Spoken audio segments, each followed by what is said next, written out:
don't run to get bread from morning to evening. What are you doing? I know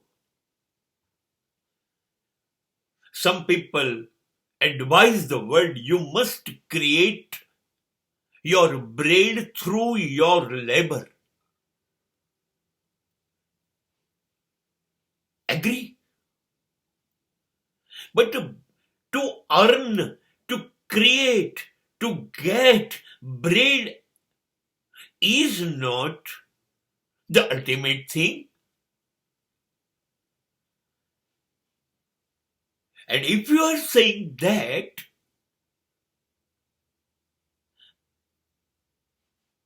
run behind bread and bread and bread, then how you are better than animal? હા, કોઈકે બહુ સરસ વાત કરી હતી કે દરેક માણસે પોતાની રોટલી કમાઈ લેવી જોઈએ. You must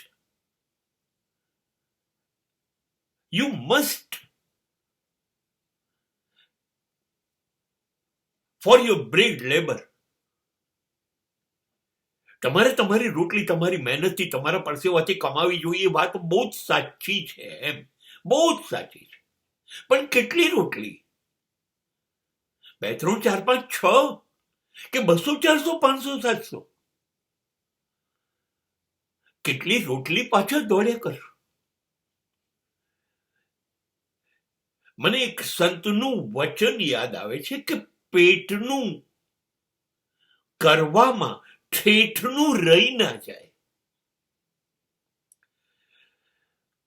એટલું બધું તો ના દોડો કે જેમ આપણી અંદર જાનવર જેવું ફિલિંગ આવે. ગાય કૂતરા પશુ પક્ષીઓ આ તો કરે છે સવારથી સાંજ, આ ફૂટપાથથી આ ફૂટપાથ, આ ઘરથી આ ઘર, બસ દોડ્યા જ કરે છે. જ્યાં રોટલી દેખાય ત્યાં ખાવાનું દેખાય છે. શું ત્યાં છીએ આપણે?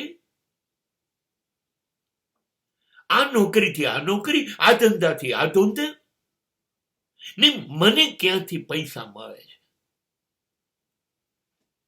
ક્યાં મને જમીન કમાઈ લઈશ? ક્યાં હું મકાન ભેગું કરીશ? ક્યાં હું વાહનો લઈશ? ક્યારે સંપત્તિ બનાવીશ? ક્યારે સમૃદ્ધિ બનાવીશ? બસ આટલા બધા રોટલા જોઈએ છે જીવવા માટે.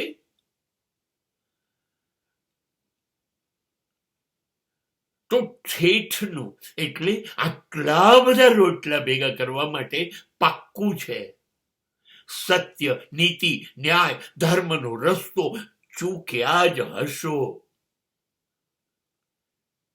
તે સિવાય ન થઈ શકે.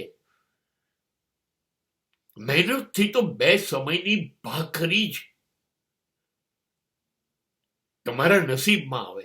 એક સામાન્ય ઘર આવે, એક સામાન્ય જિંદગી આવે. અને જે જીવાય છે એને જ માનવાનું જીવન. સ્વપ્ન ના જોવાય જો મહેનતથી જીવવું હોય તો. નહીં, જ્યારે ભવ્યતા પ્રવેશે ત્યારે શંકાઓ પ્રવેશે છે. કશુંક નહીં, બધું જ ક્યાંક ખોટું રંધાઈ રહ્યું છે. દાળમાં કાળું કોકમ નહીં, આખી દાળ કાળી થઈ રહી છે. રોટી શ્રમ બહુ જરૂરી છે.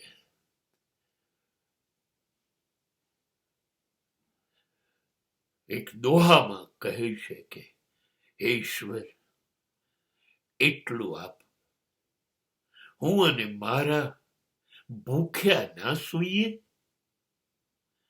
અને આંગણે આવેલું કોઈ ભૂખ્યું મારે ત્યાંથી જાય નહીં.